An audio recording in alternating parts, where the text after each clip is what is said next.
హిందూ పంచాంగంలో ప్రతి మాసానికి ప్రతి తిథికి ప్రత్యేకత ఉంటుంది. అయితే శ్రావణ మాసం మాత్రం చాలా స్పెషల్. ఇది పెళ్ళిళ్ళ సీజన్ మాత్రమే కాదు, దైవారాధనకు చాలా మంచిది. ముఖ్యంగా చాతుర్మాసంలో భాగం కావడంతో శ్రావణ మాసపు దైవారాధనకు ఎక్కువ ప్రాధాన్యత ఉంటుంది. అయితే శ్రావణ మాసంలో పెరుగు తినకూడదని అంటారు. దీని వెనుక దైవిక కారణం ఏమిటో, శాస్త్రీయ కారణాలేంటో తెలుసుకుంటే, దైవిక కారణాలు: శ్రావణ మాసంలో పరమేశ్వరుడికి చాలా ప్రాధాన్యత ఇస్తారు.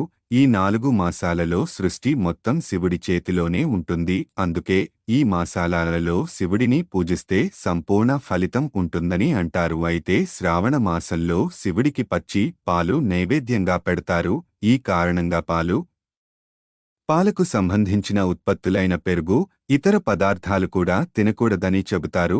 ఇది మాత్రమే కాకుండా శివుడికి ప్రకృతి అంటే చాలా ఇష్టం.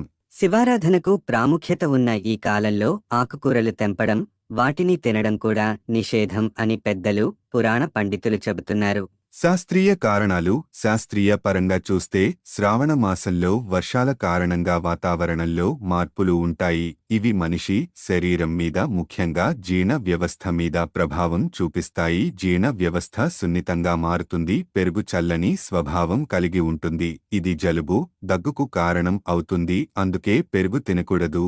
ఇక ఈ సీజన్లో కీటకాలు, పురుగులు ఎక్కువ, బ్యాక్టీరియా, వైరస్ చాలా తొందరగా వ్యాపిస్తాయి. ఇవి ఎక్కువగా ఆకుకూరల ద్వారా జరిగే ప్రమాదం ఉంది. అందుకే ఆకుకూరలు కూడా ఈ మాసంలో తినకూడదని అంటారు.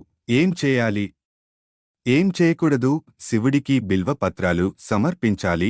ఇవి శివుడికి చాలా ప్రీతికరమైనవి. అదే విధంగా శివనామస్మరణ తప్పనిసరిగా చేయాలి. ఇక శ్రావణ మాసంలో తామసిక ఆహారాన్ని తీసుకోరాదు. జుట్టు, గడ్డం తీయరాదు. ఇది అశుభమైనదిగా పరిగణిస్తారు.